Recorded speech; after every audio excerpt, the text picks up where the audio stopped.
चलिए। हाँ, आना है, चलिए।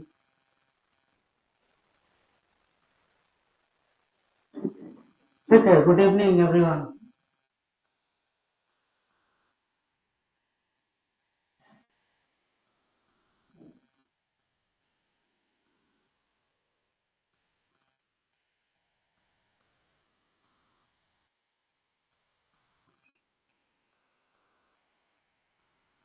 देखिए, इसमें एक नया एक हम लोग एक प्रोग्राम जो है ये लॉन्च कर रहे हैं, ललकार बैच करके। ये जो ध्यान में रखा गया है, जो आपका बीपीएससी एग्जाम है, जो 17 जो बीपीएससी होने वाला है सितंबर में आप लोग का, इसको ध्यान में ये रख के रखा गया है। इसमें जो पूरा जो आइडिया है वो ये है कि जैसे कि आप लोग एक पूरा सिलेबस अगर आप देखिएगा, तो जो पूरा सिलेबस है उसको ऑब्जेक्टिव एग्जाम, जैसे कि ऐसा हो ही नहीं सकता है कि आप थ्योरेटिकली चाहे जितना भी पढ़ लीजिए, लेकिन अगर आप उसकी प्रैक्टिस नहीं करते हैं, एमसीक्यू प्रैक्टिस नहीं करते हैं, या पीवाईक्यू जो आपका प्रीवियस ईयर क्वेश्चंस जो है, प्रीवियस ईयर क्वेश्चंस अगर ये आप प्रैक्टिस नहीं करते हैं, तो आप जो है इतना ये तय मान लीजिए कि आपका जो है प्रिपरेशन नहीं पूरा हो सकता, चाहे थ्योरेटिकल आपका कितना भी नॉलेज जो है हो ज्यादा हो। और इसमें ये प्रयास किया गया है कि जितना सिलेबस है आपका, है ना, स्टैटिक पोर्शन हो गया या आपका करंट अफेयर्स हो गया या और भी पॉसिबल क्वेश्चन, इसको सब हम लोग जो है वो ऑब्जेक्टिव क्वेश्चंस के रूप में उसमें क्या करेंगे कि उसको कवर करने का पूरा प्रयास करेंगे, है ना। अब इसमें जैसे अगर हम उदाहरण के तौर पे आपको बता दें, जैसे कि इंडियन पॉलिटी के बारे में। अब जैसे कि इंडियन पॉलिटी हो गया आपका,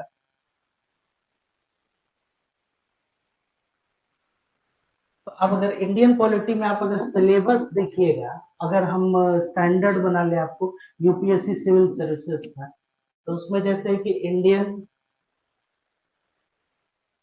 political system,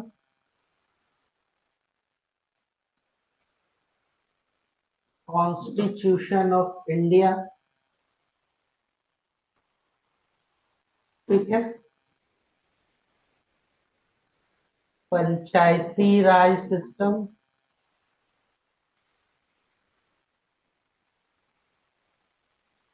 rights and issues,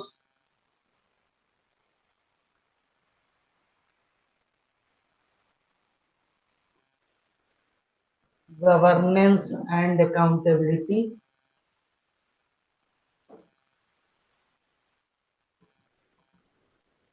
and control, ठीक है। इसके अलावे जो है कंटेम्पररी इश्यूज रहते हैं, या फिर आप इसमें आप कह लीजिए कि करंट अफेयर, ठीक है, क्लियर हो गया। तो अब ये जो है आपका एक स्टैंडर्ड क्या हो गया, एक आपका एक सिलेबस हो गया, है ना। Indian political system, constitution of India, Panchayati raj system, rights and issue, governance and accountability and control. इसके अलावा इसमें जो कंटेम्प्रेरी इश्यूज हो गए, या फिर और आप देख लीजिए जैसे कि जो इंटरनेशनल जो डेवलपमेंट होते हैं, इंटरनेशनल पॉलिटी से रिलेटेड। इसके साथ साथ जो है आपको बिहार का पॉलिटिकल डेवलपमेंट,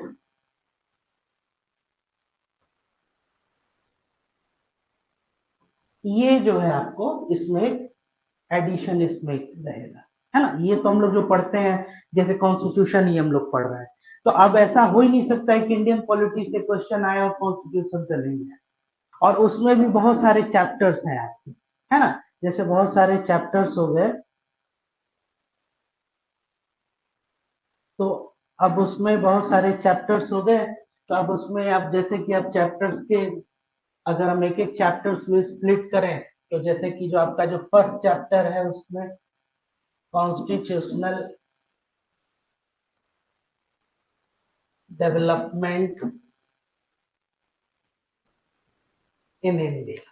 अब इसमें अब एक एक स्प्लिट है, मतलब एक एक चैप्टर जो है, अब कहाँ से जो आपका जो क्वेश्चंस जो है अगर आप देखिएगा, तो ये कैसे ये प्रिडिक्ट कर पाना कि क्या ये क्वेश्चन है, या फोरकास्ट कर पाना, ये कहना जो है ये आसान नहीं होता है।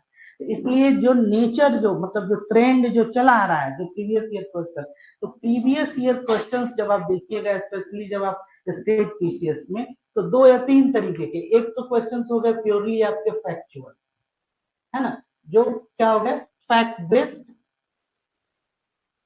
क्वेश्चंस हो गए, ठीक है। दूसरा जो होते हैं वो क्वेश्चंस होते हैं बोरोड क्वेश्चन। बोरोड क्वेश्चंस का मतलब हो गया कि जो यूपीएससी के जो क्वेश्चंस होते हैं, मतलब यूपीएससी सिविल सर्विसेज का जो प्रीलिम का क्वेश्चन, या और भी बहुत सारे एग्जाम जैसे यूपीएससी लेता है, जैसे आप देखिएगा कि सीडीएस के पेपर हो गए, एनडीए का हो गया, सीआईएसएफ का, या जो भी मतलब प्रीलिम लेवल तक का, जहां जनरल स्टडीज जो है उसमें, तो उसके जो क्वेश्चंस होते हैं, या आप मान लीजिए कि पिछले 1 2 3 साल से अगर काफी वो चर्चा में अगर क्वेश्चन है, तो वो क्वेश्चंस जो है वो जरूर पूछे जाए। आपको मैं बता दूं कि, और वो डायरेक्ट जो होता है वो बोरोड क्वेश्चन जो है, ये आपके जो क्वेश्चन जो है वो रहते हैं। और कुछ जो होते हैं वो न्यू क्वेश्चन है।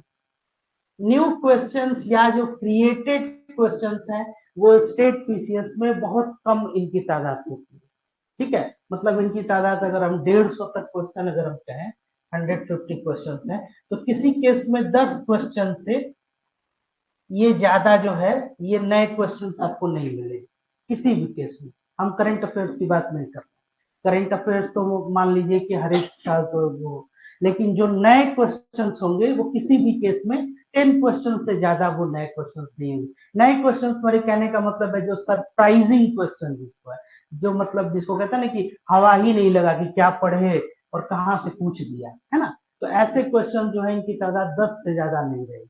इसलिए इसको लेके बहुत ज्यादा चिंतित नहीं होना। तो आपको सबसे पहले जो बेस है या जो होल आइडिया है इस पूरे सिलेबस को कैसे खत्म करने के लिए, दूसरी बात की जो सिविल सर्विसेज का पूरा जो आपका सिलेबस आप अगर ध्यान से देखिएगा, तो ये आप पढ़ते ही रह जाइएगा और सिलेबस कभी खत्म नहीं होगा। 1 साल 2 साल 3 साल 4 साल 5 साल 10 साल आप पढ़ते रह जाइएगा। कभी ज्योग्राफी का तो कभी पॉलिटी का कुछ कम ही रह गया, कभी हिस्ट्री का तो कभी इसमें, तो कभी साइंस टेक, तो कभी न्यू डेवलपमेंट हो गया, तो गवर्नमेंट स्कीम, और right from earth to sky everything is that it seems की सब इम्पोर्टेंट है, क्या छोड़े क्या पढ़े, है ना। तो खैर इसीलिए इसको ऐसे डिजाइन किया गया है इस पूरे मतलब ये बैच को या इसको, कि आप ज्यादा से ज्यादा जो है हम लोग क्या करें, एरिया कवर कर पाए।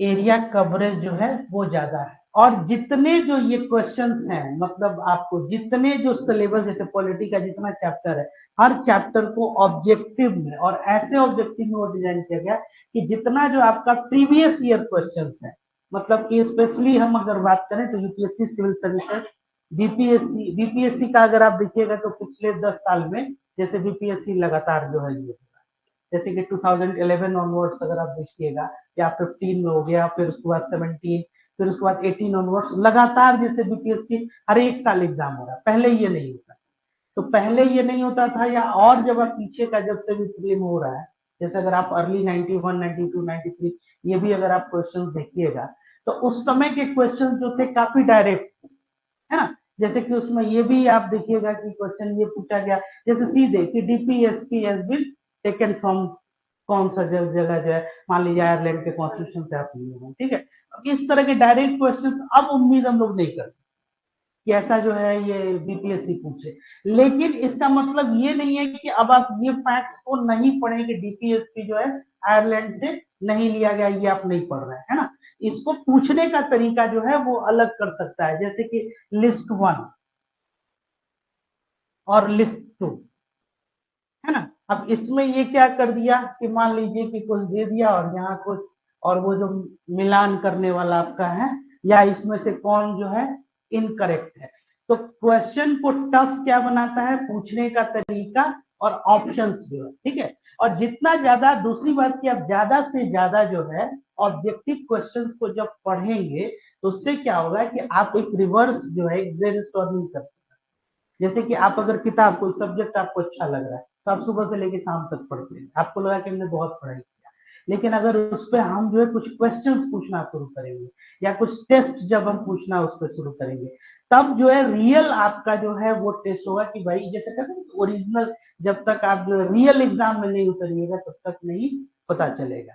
दूसरी बात कि इसमें जो एरिया कवरेज और लिस्ट वन लिस्ट टू जैसे इस तरह से हम कह रहे हैं, या आप क्वेश्चन देखिएगा कि विच ऑफ द फॉलोइंग, इसमें से कौन सा इनकरेक्ट जो है वो नहीं है, करेक्ट अगर पूछा जाए। दूसरी बात कि अगर आप ज्यादा जो है ऑब्जेक्टिव क्वेश्चंस को पढ़िएगा और स्पेशली प्रीवियस ईयर क्वेश्चंस को, तो आपको ट्रेंड और लैंग्वेजेस जो है उस पर पकड़ जो है वो अच्छा होगा। दूसरी बात की जो स्टिपुलेटेड जो आपका टाइम है, जैसे 150 क्वेश्चन है, 2 घंटे का टाइम है, इसमें आपको पढ़ने की एक हैबिट डेवलप है। ज्यादा से ज्यादा आप क्वेश्चन जो है उसको क्या कर पाइएगा, आप पढ़ पाइएगा। और फिर उसके बाद से जो रिफ्लेक्शन पे सब कुछ आना चाहिए, मतलब कि जैसे कि अगर कुछ नंबर्स लिख रहे हैं, जैसे आप देखिए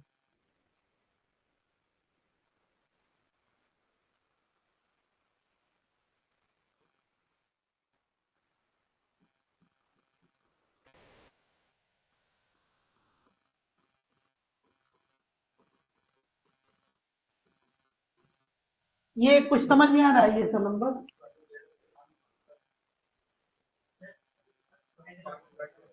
अब जैसे कि ये देखिए, जैसे ही आपने ये 1757 देखा, आपका माइंड क्या रिएक्ट किया कि बैटल ऑफ प्लासी, ठीक है, समझ में आ रहा है। ये जैसे ही 1526 तक, हाँ, इसमें जैसे 1526 को आपने देखा तो आपने क्या रिएक्ट किया, पानीपत का लड़ाई।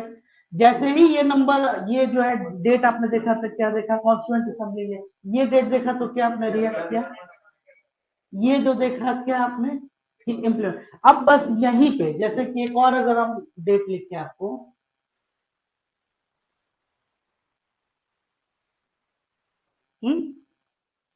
ठीक है। अच्छा, एक और अगर हम आपको ये जैसे कि डेट दे देते हैं,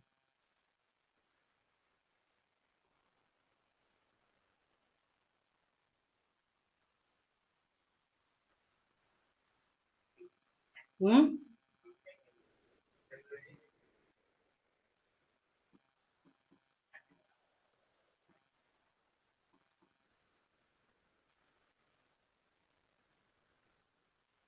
इसमें और कुछ नहीं लिखा गया है, लेकिन जैसे ही आप इसको देख रहे हैं तो आपका माइंड क्या कर रहा है, ये रिएक्ट कर रहा है, समझ में आ रहा है ना। तो ये जैसे आप रिएक्ट कर रहे हैं, अब जैसे 1773, यही आपको प्रीलिम्स की तैयारी है कि आपका कितना प्रैक्टिस है और रिफ्लेक्सेस पे, मतलब कि that you have to react and recognise, ठीक है। जैसे ही आप देखें तो आपका ऑप्शन पे जितना कम डिपेंडेंसी होगा, मतलब कि ऑप्शन जैसे हम इसमें कुछ पूछ ही नहीं रहे, बस हमने लिख दिया, और सबका माइंड जो ये क्या बोलने लगा कि 1773 रेगुलेटिंग एक्ट, 1784 क्या है, फिट्स इंडिया एक्ट हो गया, ये बीच में एक कहां से आ गया 1892, जबकि इसके बीच में कुछ और होना चाहिए, ठीक है। 1813, 1833, 1909, 1919, 1935 गवर्नमेंट ऑफ इंडिया एक्ट, ठीक है। ये क्या हो गया आपका 1813 का ये जो चार्टर्ड एक्ट है, ये 1853 का ये चार्टर्ड एक्ट। और यही नहीं, अब ये तो एक है कि एक नॉर्मल रिएक्शन है। अब जब आप प्रिपरेशन जब आप कर रहे हैं बार बार, जब आप एक इंटीग्रेटेड, दूसरी बात जैसे तुमने बताया कि सिलेबस बहुत आपका वास्ट है और कुछ जो टॉपिक होते हैं वो रिपीटेटिव होते हैं, है ना। जैसे कि अगर हम इसकी बात करें, ये कॉन्स्टिट्यूशनल डेवलपमेंट इन इंडिया, तो ऐसा हो ही नहीं सकता है कि सिविल सर्विसेज का एग्जाम हो और इस चैप्टर से क्वेश्चन नहीं पूछा। समझ में आ रहा है, नहीं आ रहा है, नहीं ऐसे तो सुन ही पा रहा हूँ। हाँ, जैसे कि कॉन्स्टिट्यूशनल डेवलपमेंट ऑफ इंडिया जो है, ये जो आपका है, इससे क्वेश्चन नहीं आए, हाँ आइए प्लीज। ऐसा हो ही नहीं सकता है कि सिविल सर्विसेज के एग्जाम में इससे क्वेश्चन नहीं आए। समझ में आ रहा है, यूपीएससी में भी एक या दो क्वेश्चन इससे हर एक साल जो है ये प्रीलिम में रहता है। और आपके जो स्टेट सिविल सर्विसेज में, और आप अगर देखिएगा ओल्ड क्वेश्चन, तो सबसे ज्यादा जो इससे जो क्वेश्चन आया है वो 1813, 1833 चार्टर्ड एक्ट, 1935, 1919, 1909। तो ये तो इसका अगर आप एक लिस्ट बना के, और क्या क्या इसमें जो क्रोनोलॉजी के हिसाब से जो है एक डेवलपमेंट हुआ है, अगर आप उसको ये देखें, जैसे कि 1773 रेगुलेटिंग एक्ट क्या था बताइए, किसी को है ध्यान में? जैसे कि पहले क्या था कि एक ट्रेडिंग कंपनी होती थी east India company. East India company एक ट्रेडिंग कंपनी थी, और उसके बाद से क्या हुआ कि ये एक एडमिनिस्ट्रेटिव यूनिट के तौर पे ये अपने को एक एस्टेब्लिश किया, और उसके लिए कॉन्स्टिट्यूशनल एक संवैधानिक तौर पे क्या किया, एक डेवलपमेंट आया। और उसके पहले ये क्या था, ये जब भी इनको दीवानी राइट्स मिल गई, दीवानी राइट्स कब मिला था? 1765। उसके पहले कौन सा वॉर था? हाँ, बैटल ऑफ बक्सर जो था, उसके बाद से दीवानी राइट्स इनको मिला। और फिर उसके बाद से ये क्या हुआ, जब दीवानी राइट्स मिला और धीरे धीरे ये कंपनी क्या हो गई, अब एडमिनिस्ट्रेटिव जो है। और कॉन्स्टिट्यूशनल डेवलपमेंट में सबसे पहला क्या था, 1773 रेगुलेटिंग एक्ट। अब इसके क्या क्या फीचर्स थे, है ना, इसमें क्या क्या प्रावधान थे? तो पहला इसमें क्या प्रावधान था कि कोर्ट ऑफ डायरेक्टर्स जो है इसमें क्या ये बनाया गया। और क्या बनाया गया इसमें? फोर जो थे वो कौन थे बताइए? हाँ, एक चीफ जस्टिस ऑफ इंडिया एक थे, और तीन उसके क्या थे, प्यूने जजेस जिसको बोलते हैं, या रेगुलेटिंग जजेस जो है। अब चीफ जस्टिस ऑफ इंडिया इसमें कौन थे उसमें? हाँ, सर एलिजा इम्फे, है ना। तो ये जो है इम्फे जो थे, ये 1773 रेगुलेटिंग कौन था उस समय? Lord governor. नहीं, वॉरेन हेस्टिंग्स बाद में आया था।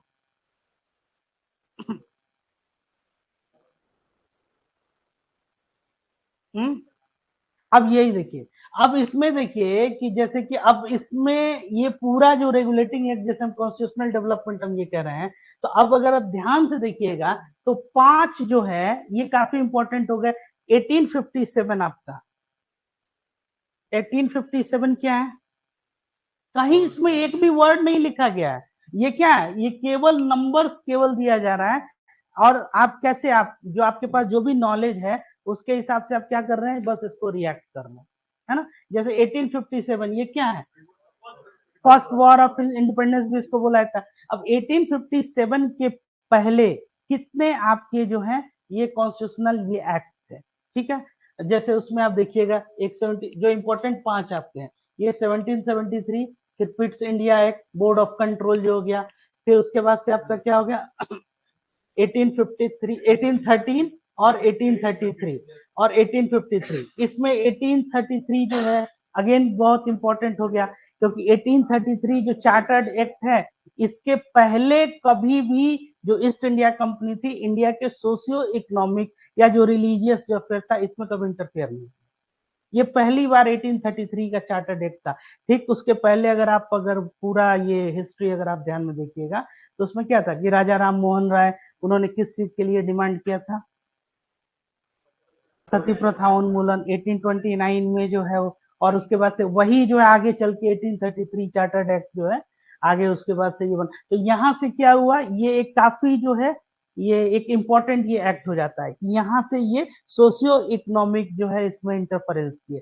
और 1773 के पहले ईस्ट इंडिया कंपनी क्या थी, एक ट्रेडिंग कंपनी थी। और यहाँ से ये फिर उसके बाद से 1857 क्या था आपका, एक रिवोल्ट हुआ, है ना, इंडिपेंडेंस। और इसके बाद से ये क्या कर दिया गया, जब 1858 या 1868 है, अब ये पारामाउंट सी जो है किसके पास चला गया, क्राउन के पास से, समझ रहे हैं। तो ये जितने फीचर्स हैं उसके बाद से ये 1861, और फिर आगे आप बढ़िए तो फिर क्या हो गया 1861 के बाद से अगला कौन था 1881। 1861 के टाइम पे कौन था लॉर्ड गवर्नर? अब क्लाइव याद आ रहा है उस समय के नहीं। तो ये हाँ, तो ये जो क्लाइव अभी जो है ये कब थे, आप समझ में आ रहा है? मतलब ये क्यों एमसीक्यू प्रैक्टिस करना है, यही क्लाइव जो है इन्होंने आंसर जो दिया इसी वजह से कि ये जान रहे थे। बात समझ रहे हैं? तो केवल आप किसी चीज को जान रहे हैं इसका मतलब ये नहीं है कि आप क्या करेंगे, आप एग्जीक्यूट कर लेंगे एग्जामिनेशन में। हम वही कह रहे हैं कि जैसे कि इसमें से अभी इसमें देखिए एक भी वर्ड कहीं नहीं लिखा गया है, कमाल की बात आप देखिए, केवल हम लोग नंबर्स में हैं। और जिसको बोलते हैं प्री एग्जिस्टिंग नॉलेज, जो आप पहले से जान रहे हैं, चाहे जो जान रहे हैं, क्लियर जान रहे हैं या फिर अधूरा जान रहे हैं, लेकिन इसी बेस पे तो अब आप इस चीज को ध्यान में रखिए कि आप बहुत ज्यादा अगर नॉलेज अगर आप लेके बैठ रहे हैं तो जरूरी नहीं है कि आप जो है आंसर जो करेंगे वो सही करेंगे। समझ में आ रहा है? जैसे कि क्लाइव और किनिंग में ये कंफ्यूज कर गए, है ना? हाँ वही, हम आपको लिटरली आपको ब्लेम नहीं कर रहे हैं। तो अब ये चीज जो है, जब आप एमसीक्यू जब आप प्रैक्टिस कीजिएगा तो इसमें ये है। और जब इस तरह का रिवीजन क्लासेस और जब आप ज्यादा से ज्यादा टेस्ट जब अपने को एक्सपोज कीजिएगा तो यही आपको आपके प्रिपरेशन के लिए एक फाइन ट्यूनिंग देता है। ऐसा हो ही नहीं सकता है कि आप अगर प्रीवियस ईयर क्वेश्चन एमसीक्यू बिना बनाए जो है, अब इस दौर में तो भूल जाइए। पहले था कि एक पहले मॉडरेट प्रैक्टिस के बाद से क्लियर लोग कर भी लेते थे, अब वो मतलब दोज डेज आर गॉन। अब बिना जो है एडिक्वेट क्वेश्चन और रेलिवेंट क्वेश्चंस आपको हम बता रहे हैं। ऐसा नहीं कि हम मतलब अब आजकल तो बहुत सा है कि क्वेश्चन छोटा मोटा भी क्वेश्चन बना के खुश हो रहे हैं कि नहीं हमारा स्कोर नहीं, और उसके कितने पॉसिबल एप्लीकेशन हो सकते हैं। जैसे कि इसमें कहीं वर्ड्स नहीं लिखा गया है, लेकिन आप जो है क्या पहले से ही इसको रिएक्ट कर रहे हैं, इस चीज को समझ के, और आपको बहुत आसानी से कंफ्यूज किया जा सकता है। ठीक है, जैसे क्लाइव केनिंग। अब 61 में ये क्या है? Lord Canning. लॉर्ड केनिंग के बाद कौन था? लॉर्ड केनिंग के बाद एक और डेवलपमेंट बताइए, 61 के बाद से क्या था?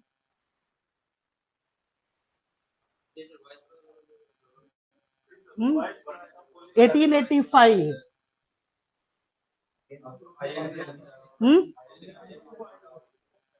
कांग्रेस का स्थापना जो हुआ था, कौन इस समय था लॉर्ड गवर्नर?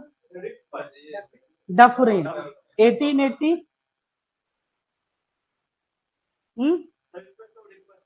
लॉर्ड रिपन जो था, वेरी गुड। 1878 नहीं, इस समय लिटन तो था ही, लिटन का तो 1876 से लेके 1818 तक का था। लॉर्ड लिटन, लिटन के बाद लॉर्ड रिपन, रिपन के बाद डफरिन, डफरिन के बाद चेम्सफोर्ड कहां से आ गया? कार्नो। सर जॉन सोर कहां से आ गए? लैंसडॉन नाम का भी कोई था? हा? हाँ, लैंसडॉन। उसके बाद से कौन आया?